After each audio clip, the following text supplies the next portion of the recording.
Hello, it's Sarah from Hardcover Hearts, and I'm here to talk about my pile of possibilities for Cloak and Dagger Christmas.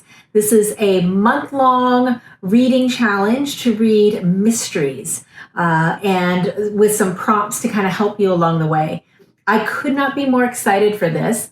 As you may know if you followed my channel, I went in so hard for Victober and then equally with gusto for nonfiction November and novellas in November. And I just don't want to stop the joy. And so I put together a huge pile of books that I literally physically have on hand that I would like to talk about and suggest. And let me know if you've read any of these or if you think that some are better than others. I would love to have a conversation about that.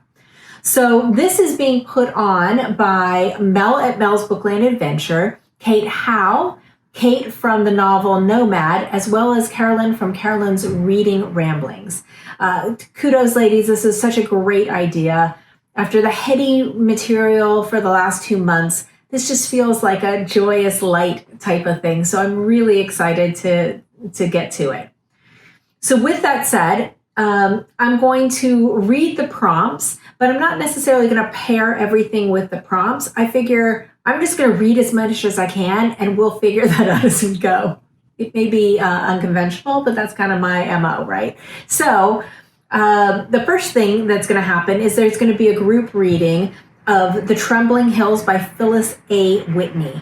And so this will be something that I think that they're going to talk about on their channels. There's not going to be a Goodreads link per se, like in that form, but it's just something that everyone can read together. And then let me read through the 6 prompts.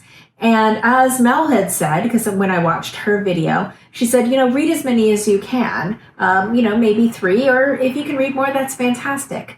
Well, I'm an overachiever, so I'm going for it. But what's even better about this, I should say, is my mother is coming out and we are going to go on vacation together for Christmas. And we're both big readers, but we don't read the same things. She is a huge mystery reader. This is her genre. This is her jam. And so when I told her about this, she got all excited. It's literally the first time she's been excited for any of my booktube type things, to be perfectly frank. She's interested, but not excited. She's excited. And she even said that she's more concerned about what books we're going to be reading than what she needs to pack in her suitcase. I mean, seriously, am I my mother's daughter or what? So I'm really curious to see which of these she's going to want to go for, and which we can share off, and then what she's going to bring. So this could be only half the pile. Who knows? We'll see. But I'll check in as we're on vacation and keep you updated. So let me go through all of the prompts. Funny thing to note, I didn't realize that these are all names of Christmas carols. Yeah, okay. I just didn't know. So, but you learn something new every day. The first one is O Tannenbaum, and this is to find a mystery that's a translated work.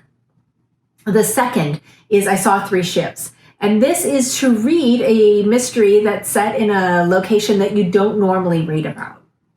The third is Silent Night, and so this is to read a book that has an unknown adversary, or it's a story full of secrets.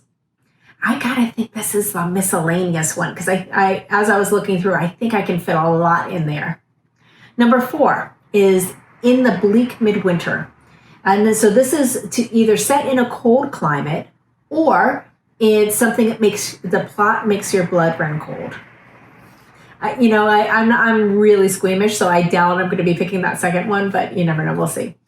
The number 5 is I Heard the Bells Ring on Christmas Day. And so this is pick a Christmas mystery.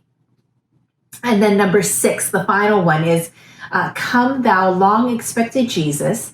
And this is about reading a mystery you've been meaning to get to. Okay, so I'm just going to go through my pile of possibilities, as Kazan from Always Doing says. Let's start with, here's an arc that I've had for a long time. This is Ian McEwan's Nutshell. And this, I'm starting off in a really weird way because this is a very unusual mystery. I've heard very interesting things about this. I've been meaning to read it. It's very slim.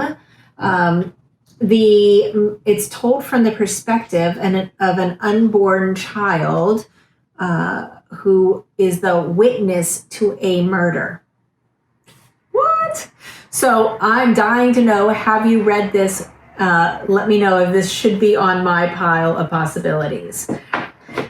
Next up, something that I've heard made mention, and this is something that's been shelf-talked. There's a shelf talker for this at East Bay Booksellers, one of my favorite bookstores. And this is The Mongolian Conspiracy by Raphael Bernal. This is translated by Catherine Silver, so this would work for O. Tannenbaum, the work of translated fiction. And this is set in 1960s Mexico City, and it's supposed to be like noir, pulp, a little raw, probably has that kind of hard-boiled kind of vibe to it.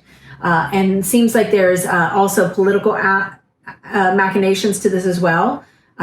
Just days before the President of the United States arrives in Mexico City, rumors swirl of a Chinese-Mongolian plot to assassinate the Mexican and American presidents at the ceremonial unveiling of a statue. Ooh, sounds good.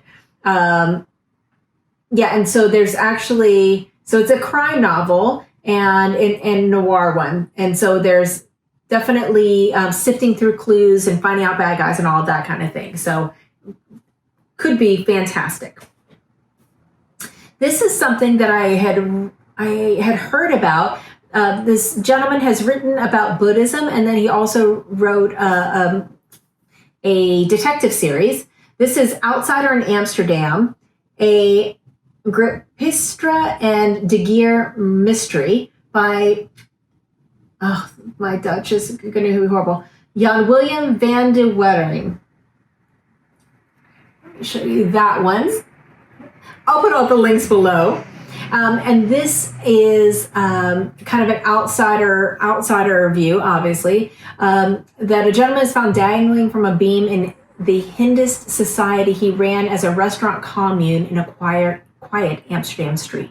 If that's not Amsterdam, I don't know what is. So really, I have high hopes for that. The next is one that Mel actually had on her list that sounded so good that when we saw it in London, my husband and I grabbed it. And this is The Murderer in Ruins by Kay Rademacher. And this is in translation, translated from the German by Peter Millar. And this is set in 1947 Hamburg. And it's the coldest winter in living memory. So this would work for both the translation as well as the cold winter in the Bleak Midwinter. So that sounds fantastic. Next up, also cold would work. And this is The Wolf and the Watchman by Nicholas Not-Ok-Dag. And let me see if it's translated. It does not say. Translated by Elba Segerberg. And this is set in 1793 Stockholm. I think this sounds fantastic. This is winning a bunch of awards. It's a debut novel. I love historical mysteries, and so this sounds wonderful. Still on my Rome kick, this is Vendetta by Michael Dibdin. Michael Dibdin is very well respected. I know that one of my neighbors is a big fan of Michael Dibdin, says this work is really good, and this is Vendetta. This is the first of his Aurelio Zen mystery series, and I think it's set in Rome. I also have this one called Total Chaos. This is book 1 in the Marseille trilogy. And this is by Jean-Claude Izo. It's called Total Chaos. This is a world noir by Europa edition. And I actually have the second one as well. So if I like this, I'm going to keep going. This seems like it might be a little darker than I usually go for. It has touches of Raymond Chandler and James Elroy, but set in Marseille, France. So sounds good. This is also one that Mel had listed. I was so happy that I actually had it. This is Malice by Keiko Higashino and translated by Alexander O. Smith with Elgie Alexander. So that looks fantastic. This is set in Tokyo, I believe. Another one that I've been meaning to pick up. I see this everywhere and I've never started it. This is An Expert in Murder, Josephine Tay mystery by Nicola Upson. I just love these covers. So this looks really good. It looks like one of those kind of cozier mystery type things. And I just have been meaning to get to this. So this is one that you've been trying to get to. A few others that we have that my husband and I both have been reading. So I mentioned that I like historical mysteries.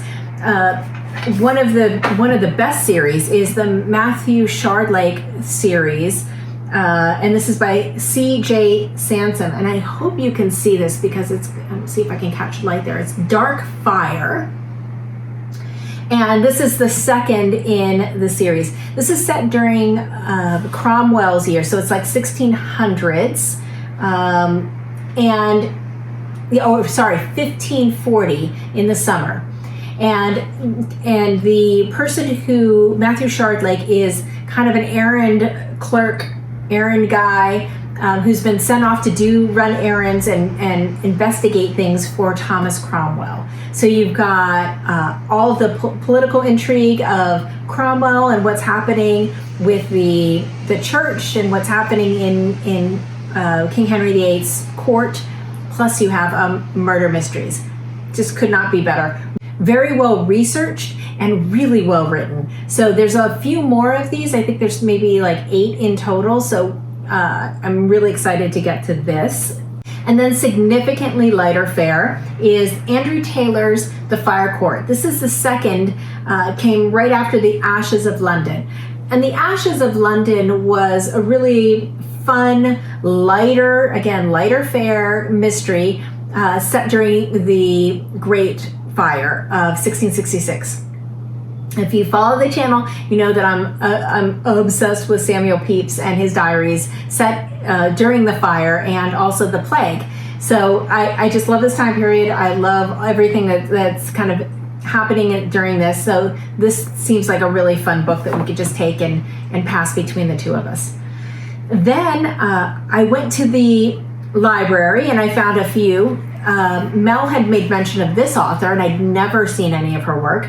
And this is Annalee Huber, This Side of Murder. This is a Verity Kent mystery. Again, love these covers. Don't know anything about this. It's 1919, so really good time period. The next one looked fun, like a little more whimsical and silly. This is Auntie Poldi and the Sicilian Lions by Mario Giordano. So set in Sicily. I don't really read anything set in Sicily. This one looked phenomenal. This is Jade Dragon Mountain by Elsa Hart. And this is a debut historical, sorry for the library glare, debut historical mystery that the main character is a librarian and intellectual. Looks so good. And then I also have one that I've been meaning to read, this author, and Mel had made mention of it, and I thought, oh, good, it's not horrible. Sometimes you see things everywhere, and you're just like, oh, that doesn't. I hope that's not bad. And this is Rhys Bowen, Her Royal Spinous, and this is the very first one in her series. Again, sorry for the bad glare. So I have those.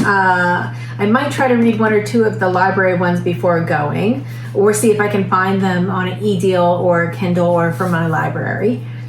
And then the last two I'm so excited about. I'm new to Georgette Hare mystery. That's also from Mel. Thank you.